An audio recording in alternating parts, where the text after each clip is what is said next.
Hello everybody, thanks for joining us. I've got a real treat for you. We're in this beautiful, beautiful setting where none of our vlogs have been recorded in such a beautiful setting.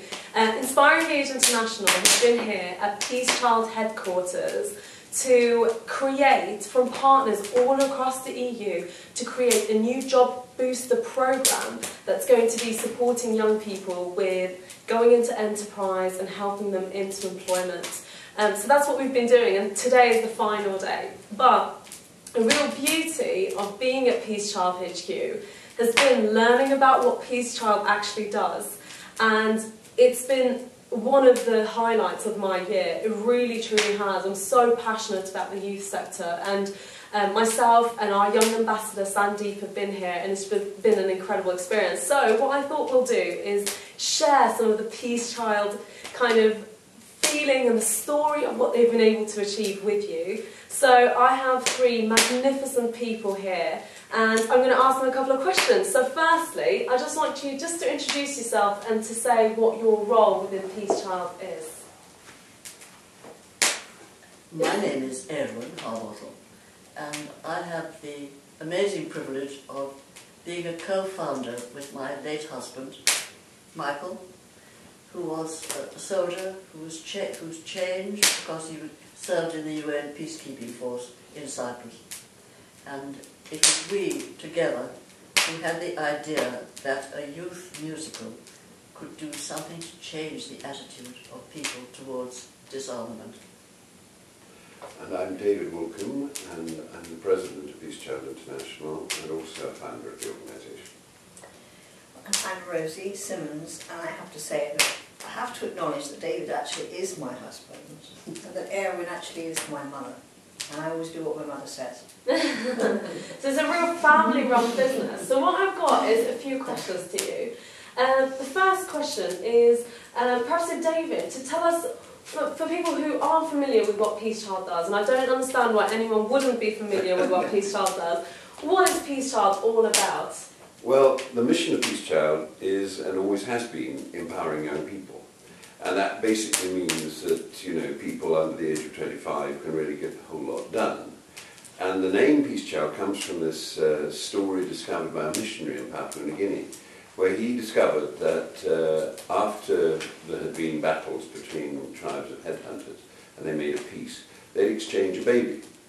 And the baby would grow up with each other's tribes, and if in the future there was a problem, the elders of the tribe would send out this child to negotiate the peace between the two tribes, and that child was called a peace child. And that sort of illustrates the story that young people can actually do on behalf of their society some of their most important work. And so, in explaining Peace Child, you know, you have to go back to the beginning. Erwin mentioned the musical. The musical was all about looking in the future, a world at peace, and then flashing back, you know, backcasting to the present. What do young people of today do with their lives to bring about the future they want to be living in? And that's gone on through all Peace Child's work. So in the first part it was the Cold War. How would a world beyond the Cold War look? And the Peace Child musical actually brought the first Russian children to the United States on a youth exchange. So again, young people leading the way towards peace. But now the big issues are sustainability. How are we going to survive on a small planet with 9 billion people? That's an absolute priority, and we feel young people can lead the way towards that future.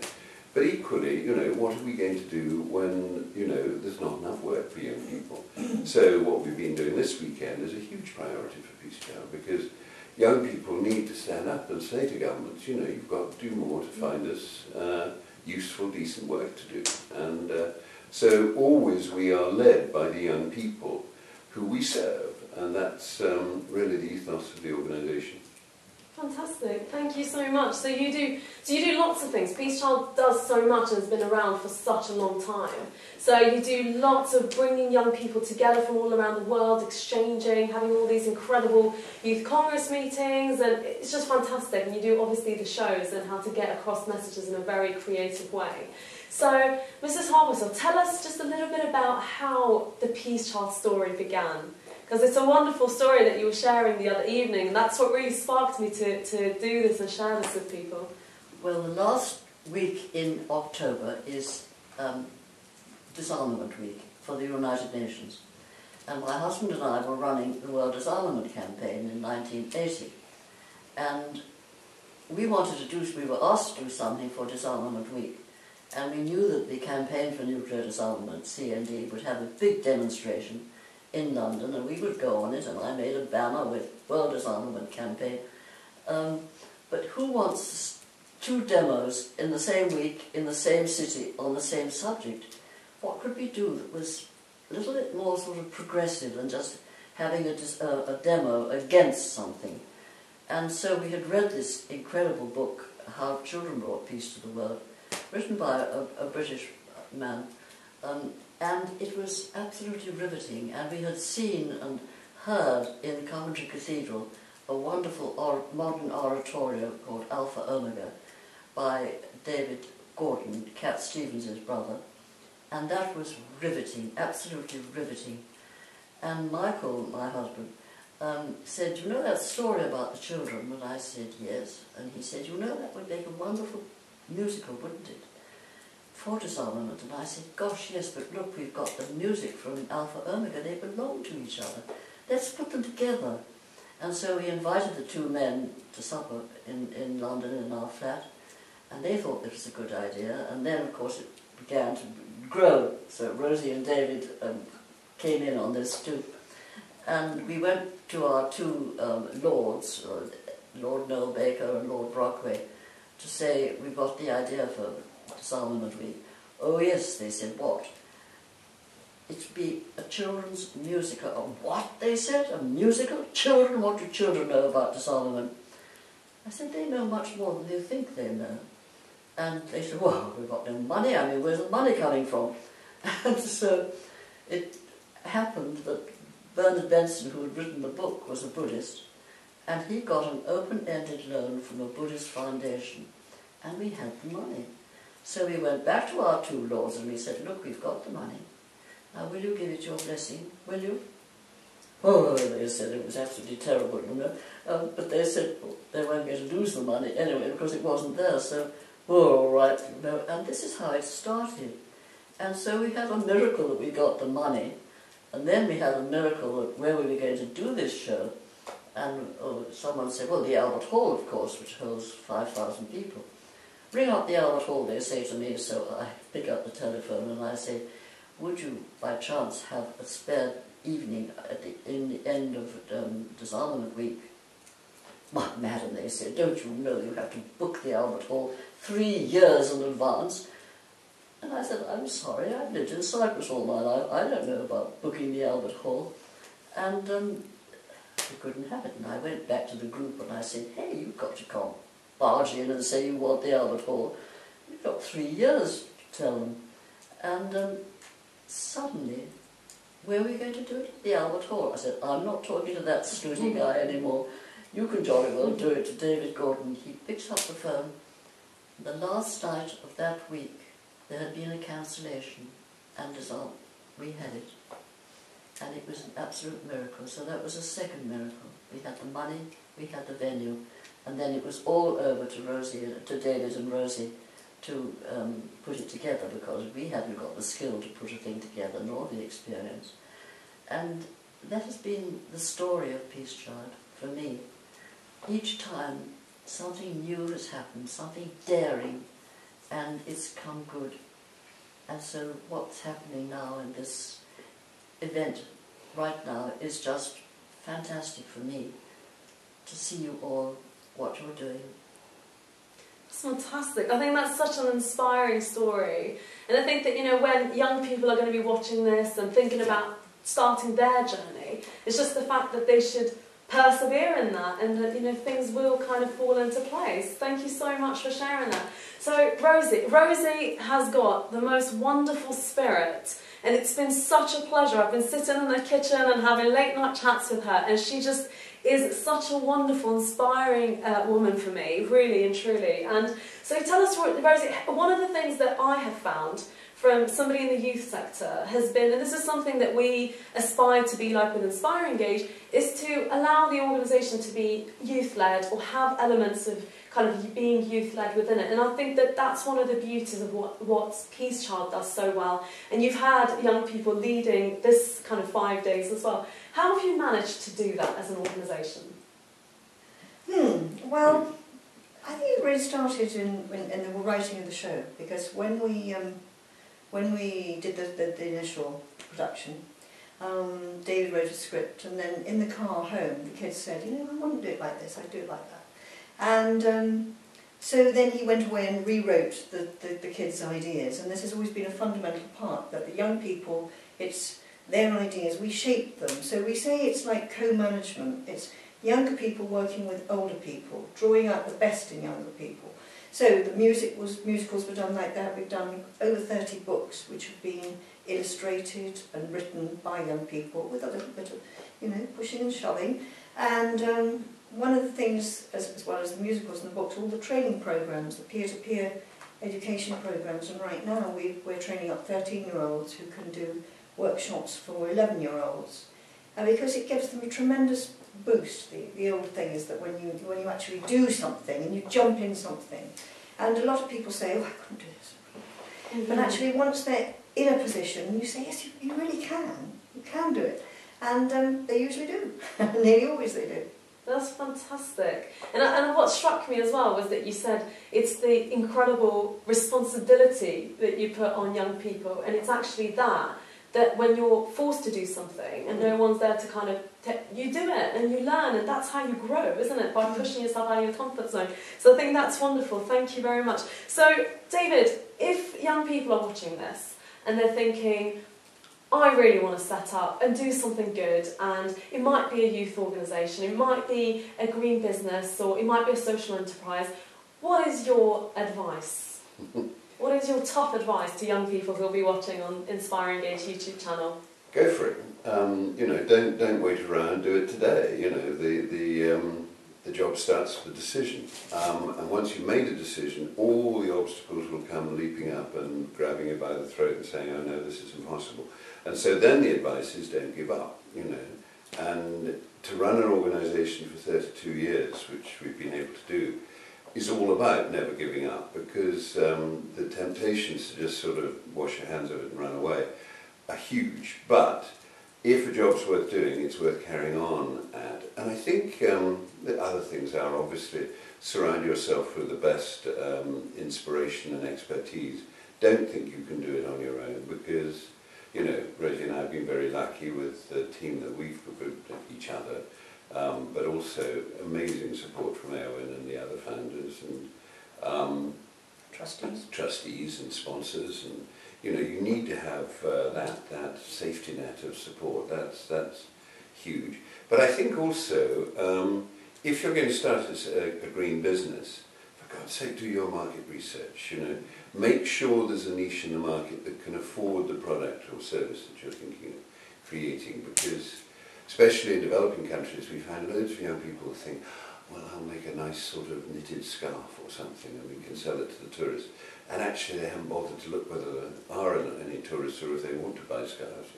And that's the kind of thing you really, really need to be absolutely certain of. And I think the other thing is, do the math. You know, if you're starting a business, you really have to make sure that the numbers add up. And that's often quite hard work, because you've got to figure out the product costs and your time and make sure that it's worthwhile. And the other thing I would say is look at the social enterprise model, which is what you're doing in InspirEngage, which is where actually you're doing something for the community, but it generates an income stream and is not, you know, you try to be the next sort of Bill Gates, plutocrat, you know.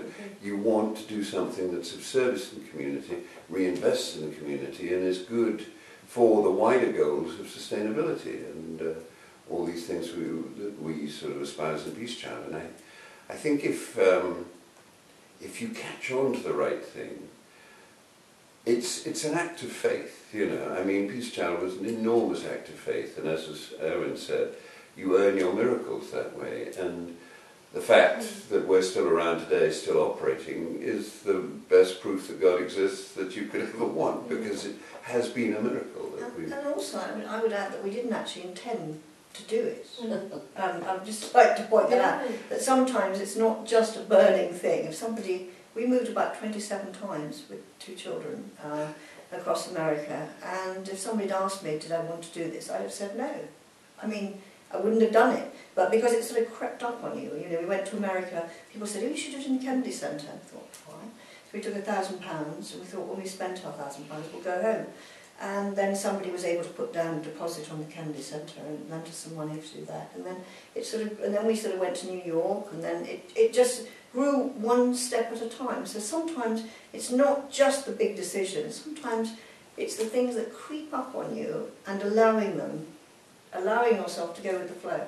Absolutely, and I think that's so inspiring, really. And I think once you begin the journey, yes, you know, it kind of leads, and you just have to begin that journey and put something out there. So we actually put out on our Twitter and Facebook, this is our kind of final question, on what young people wanted to ask you. And somebody on Twitter wanted to ask you, where do you see Peace Child in 5 years? What sort of exciting things do you have planned coming up? Okay,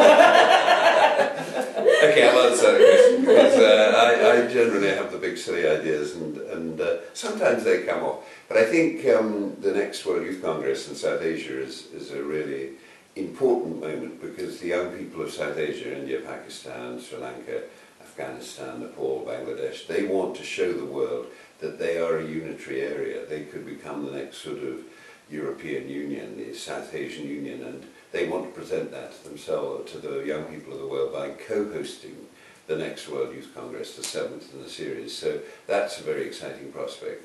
And we want to continue with the World Youth Congress series. And I was in America last week with a young Cuban American, and he loves the idea of having the island state World Youth Congress be in Cuba, with a huge delegation of Americans coming to end that stupid embargo.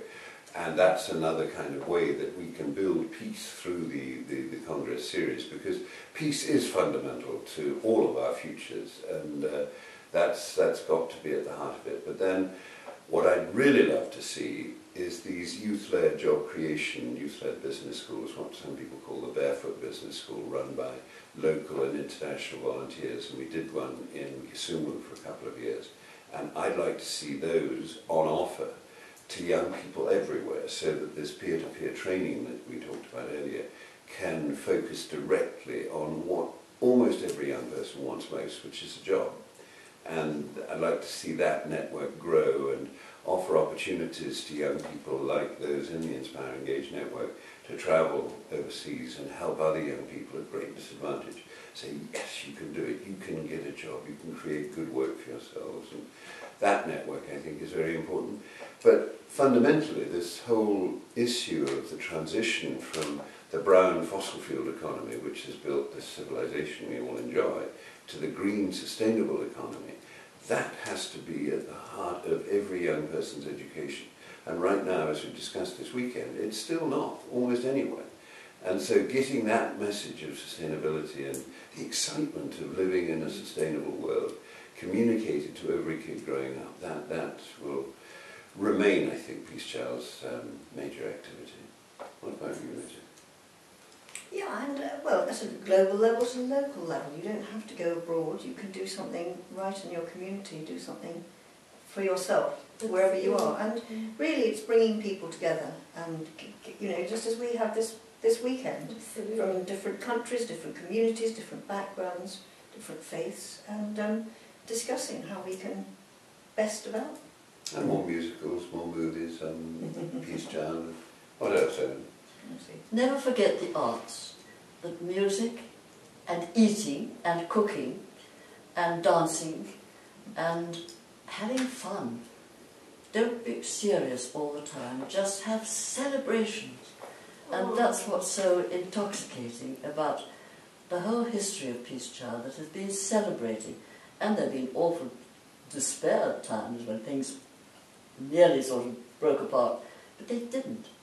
And so we had the faith to go home, go on. Oh, that's so lovely. That's like a soundbite. It's really lovely. Well, this has been an absolute pleasure. It really, truly has. This whole few days and getting to know you has been, as I said, a wonderful experience for InspirEngage and something that we're going to take a lot of inspiration from. So with that, I just want to thank you so, so much. And so yeah, here's Peace Child. And find them on Twitter @PeaceChild and get involved. Thank you very much. Thank you. Thank you.